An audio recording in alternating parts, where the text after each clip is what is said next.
Hola, hola a todas, ¿cómo están? Bienvenidas sean a otro episodio de nuestro podcast. De este lado, siempre con mucho amor, les habla María José.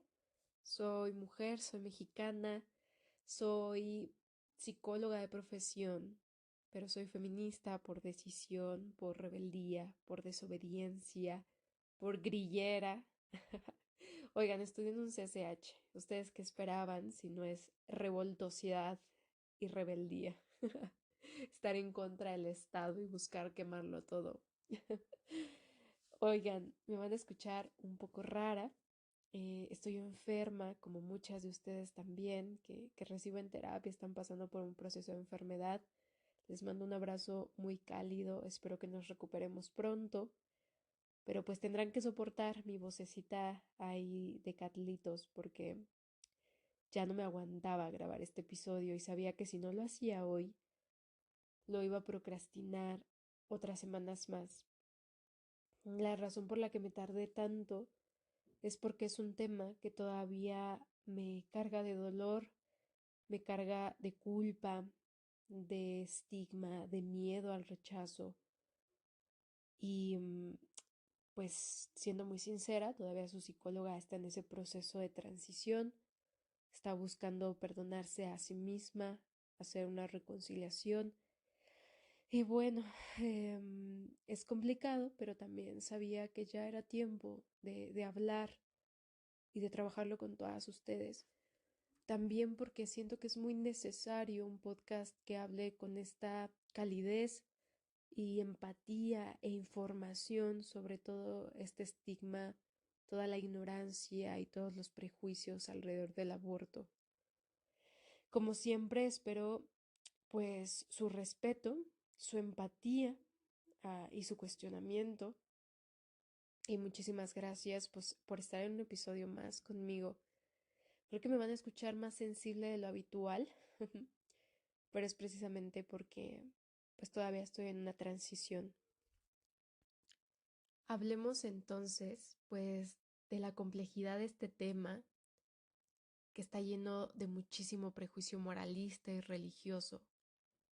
Pero que mujeres que abortan, hay cientos, miles, millones de mujeres que todos los años abortan.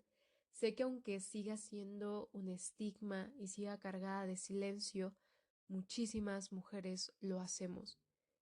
Hay una pintora que se llama Paula Rego. Si no la conocen, las invito mucho a que vean sus pinturas. Plasma el dolor, el sufrimiento de las mujeres que precisamente han pasado por una decisión como esta. Nos enseña a mirar con vulnerabilidad y humanidad a estos rostros, a estas mujeres que están pasando por ello. Porque abortos hubo, hay y habrá siempre, ¿ok? Incluso aunque los pro vida estén en contra de, lo quieran penalizar, las mujeres seguimos abortando. Esta forma y esta búsqueda de hablar de estos temas no busca fomentar que las mujeres aborten o que aumente la cantidad de abortos, sino que las mujeres no mueran por hacerlo, ¿ok? Y que podamos tomar una reconciliación con todos estos temas y en vez de silenciarlos, castigarlos, penalizarlos, como hace mucho de la moral, lo nombremos, busquemos soluciones. Si de verdad nos importa la vida, que nos importe la vida de las mujeres, que miles de ellas mueren por no tener condiciones sanas para hacerlo y que también mueren en depresión, que también se suicidan, que también están pasando por eso, ¿no? Si vamos a ser pro vida, pues promovamos la vida de todas esas mujeres que también toman esta decisión. Entonces, pues abortos siempre habrá y cada aborto es tan individual, diferente y tan diverso. Estamos en una sociedad donde no se acepta el aborto y si hay países o estados que lo permiten, no se permite que se hablen de las consecuencias, ¿no? O sea, sí aborta, pero en silencio. Y si se hablan de las consecuencias en algún momento, siempre se utilizan en contra de las mujeres. Entonces, para donde nos hagamos, siempre terminamos en un proceso de revictimización. Aquella quien aborta se piensa que es una mujer irresponsable o una mala persona, pero ojalá pudieran ver cuántas mujeres que acompaño en terapia las he encontrado extremadamente responsables y con mucha ética, con mucho sentido de responsabilidad, con un amor, con un cariño. Muchísimas personas somos analfabetas en este tema y si vamos a hablar de ello y si vamos a defender y decir el por qué no está bien hacerlo y vamos a tener esta conversación con nuestros tíos que ni matriz tienen pero hablan de un problema que ni siquiera van a vivir en sus benditas vidas, hablemos entonces, ok, vamos a hablar de ello, ¿no? O sea, vamos a hablar si tiene el derecho o no, pero vamos a salirnos también de nuestra estúpida burbuja de estatus, de clase, de facilidades, de educación, y vamos a romper esas ideologías de que solamente se aborta todas aquellas mujeres que tuvieron muchísimo sexo sin un cuidado por decisión, ¿no? O sea, yo pienso, ojalá que las mujeres que abortamos solamente las hagamos porque nos dio la gana tener sexo y no pensamos en las consecuencias. Ojalá que haya sido desde el disfrute. En serio, si vamos a decir las mujeres abortan porque son unas promiscuas, me hubiera gustado que sí fuera desde el placer, ¿no? Y decir, pues al menos valió la pena haberlo hecho. Pero vamos a salirnos de esas fronteras ignorantes de que solamente las mujeres abortan cuando están en esas condiciones. Se aborta porque es consecuencia de una violación, se aborta porque estamos viviendo violencia en nuestras relaciones de pareja, se aborta porque nuestra vida está en riesgo y también la del feto, se aborta porque sinceramente no teníamos acceso a educación sexual, se abortan por infinitas posibilidades. Por eso les digo, ojalá se abortara porque tuvimos placer. Me hubiera dado muchísima calma saber que fue una decisión totalmente consciente y libre.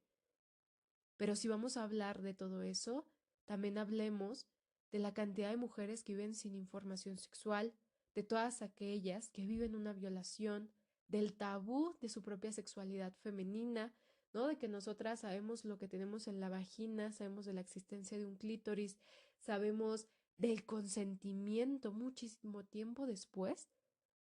Y también lo hacemos desde el silencio y la falta de respuestas a tantas incógnitas en nuestra propia sexualidad.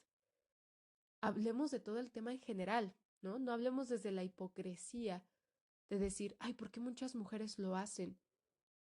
No trates de calmar el síntoma, sino vete a profundidad y cuestiona el por qué una mujer tomó una decisión como esa.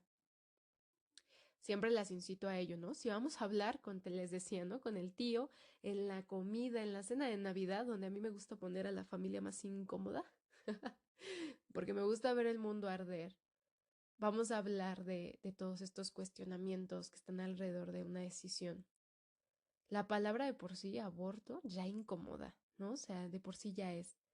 Y no vamos a hablar de un aborto voluntario, por eso en el título pongo entrecomillado, porque no creo que ninguna mujer voluntariamente se someta a un dolor físico, a unas contracciones insoportables, porque duele y mucho, al prejuicio de las clínicas donde se lo practican, a la soledad, a la desolación, a la incertidumbre. Vamos a mejor llamarlo un aborto inducido, ¿sale? Porque voluntariamente sí se romantiza y tiene otro tipo de prejuicios. Uno de los inconvenientes que veo sobre todo al experimentarlo, pues son los muchos tipos de silencio que hay en esta desolación con la que se vive. Decía una frase que si alguna recuerda quién fue la autora, no le quiero quitar su mérito, pero decía, no hay desolación más triste que la incomprensión.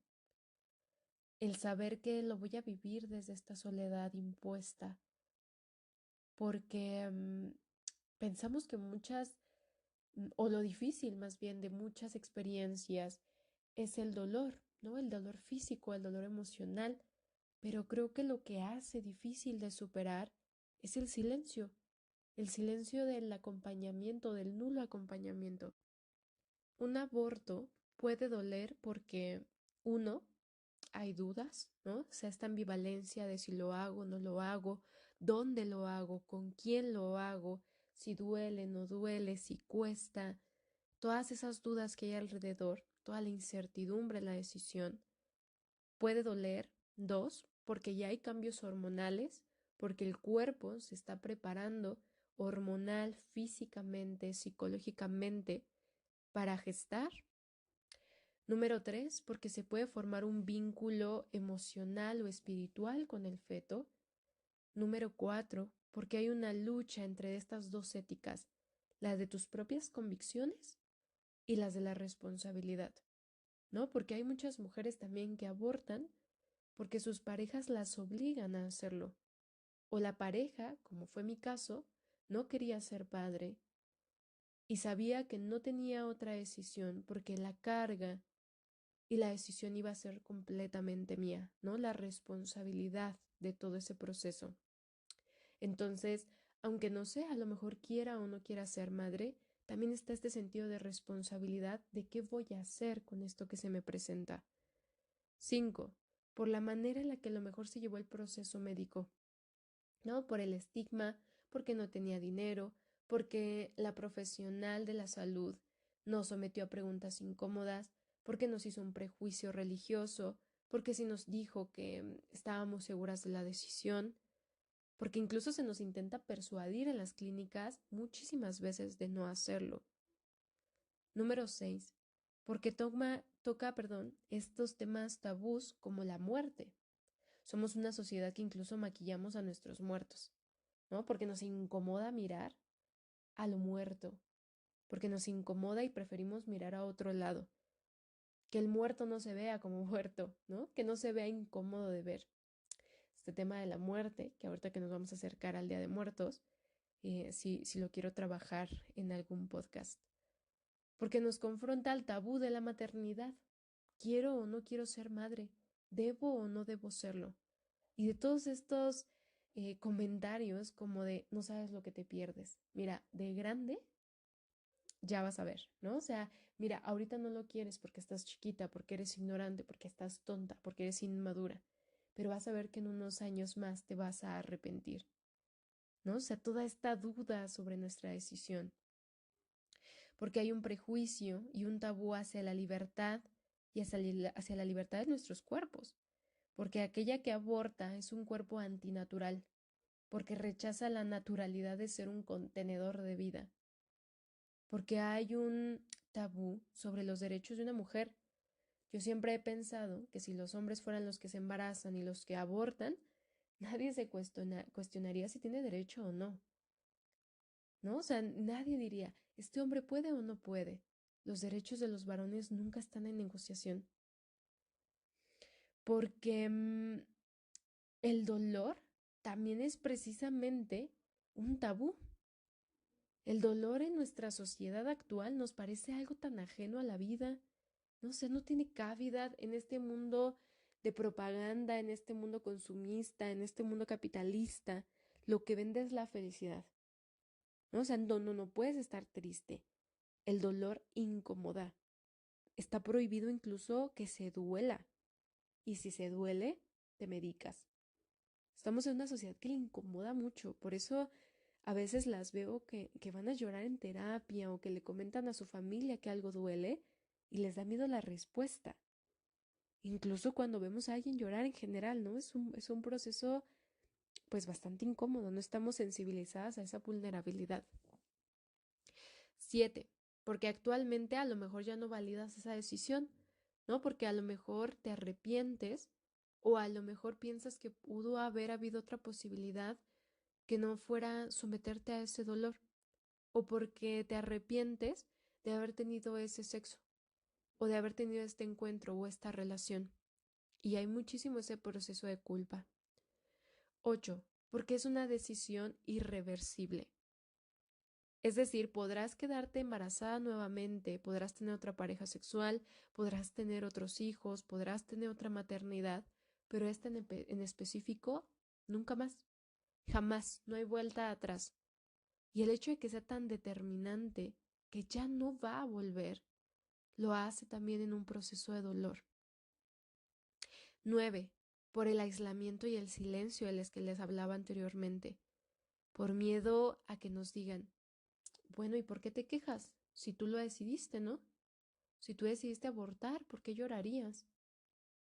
Ahí muchísimas veces nos encontramos incluso con psicólogos o psicólogas que enjuician desde esta posición a las mujeres, como del porque yo haya decidido algo, no tengo derecho a dolerlo. 10. Por la apresura, porque es una decisión contra reloj que se vive con muchísima angustia, te tiene que hacer rápido, tienes que resolver un problema histórico y ético en un espacio limitado de tiempo, porque si no, entonces ya después no puedes. Y el hecho de que sea tan rápido, ¿no? Que estés bajo este estrés, también lo hace bastante doloroso. Y ojo aquí, que duela y que vivas tu duelo no tiene que ver con si te arrepientes o no de tu decisión, ¿eh? Son procesos diversos. En este caso yo no me arrepiento de haberlo hecho. No me arrepiento. No siento que haya sido una decisión equivocada. Pero eso no quita que me haya dolido vivirlo. Que me haya dolido físicamente, que me haya dolido no contarle a nadie y apenas después de muchos años empezar a hablarlo. Me duele saber o me da miedo volver a quedar embarazada, ¿no? También se desarrollan estas angustias de ¿y si me vuelve a pasar? ¿Y si lo vuelvo a vivir así? Entonces, nada tiene que ver. Probablemente te arrepientas o no. Es una decisión propia, pero tienes derecho a sentir una consecuencia a esto. Eres humana. Este duelo lo tenemos que transitar. El dolor no es algo que se supera. Este tipo de experiencias, cuando la gente dice, es que supéralo, yo digo, ¿a qué le llaman superar? Una, nunca lo vas a olvidar. Dos, probablemente mucho tiempo te va a doler. Y tres, no vas a volver a ser la misma. ¿A qué le llamas superar? ¿Fingir que nada pasó? Es que sí pasó, ¿no? Sentir que ya no duele, es que puede doler mucho tiempo. No es un proceso de superación y dentro de psicoterapia es un concepto que nunca uso, sino se trata de transitarlo, de vivirlo, de escucharte. Estas emociones no son un obstáculo. La tristeza, la desesperación, la frustración, la culpa, no son obstáculos, son parte de este proceso.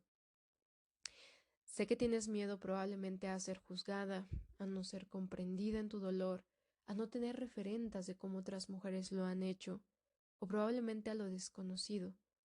Pero sinceramente, no te mereces ningún castigo por lo que hiciste. Probablemente, aunque las demás personas puedan opinar y digan yo te lo pude haber cuidado, yo lo pude haber adoptado, nadie, absolutamente nadie iba a vivir tu embarazo. Nadie está en tus condiciones, nadie iba a gestar, nadie se iba a aliviar de ello, nadie iba a vivir ese proceso hormonal. Era una decisión propia. Por eso las personas no le podemos decir a otras personas qué hacer, porque no lo vamos a vivir nosotras. Podemos sugerir, pero aunque tu madre diga yo hubiera cuidado a ese nieto, ella no lo iba a tener. Por eso es una decisión extremadamente individual y súper personal. Y no mereces ser castigada por tener derechos sobre ti misma. Entonces, poco a poco vayamos perdiendo ese miedo, politicémoslo, trabajémoslo juntas, ¿no? Porque aquí les digo, yo de la mano, como profesional y mujer, también lo estoy viviendo y lo estoy experimentando. El miedo al castigo. Pero creo que también hablarlo en voz alta y compartírselos es un proceso de salir de ese silencio, ¿no? O sea, decir, ya no quiero seguir cargando con esta manta tan pesada de la desolación y de la incomprensión. Hay en específico un libro que me hizo animarme y motivarme mucho para hablar de esto. Se llama Cartas íntimas tras un aborto voluntario y la autora es Eva Puig. No sé si lo estoy pronunciando bien, espero que sí, Eva. No quiero causarte alguna molestia por mi mala traducción, pero la cito mucho porque tomo muchas ideas de este texto Y quiero leerles un pedacito de este libro porque creo que es algo que puede sintetizar mucha de la culpa que las mujeres sentimos. Y acuérdense que la culpa es una imposición bastante sexista y bastante diferenciada, porque los hombres no sienten la culpa por nosotras, ni como nosotras.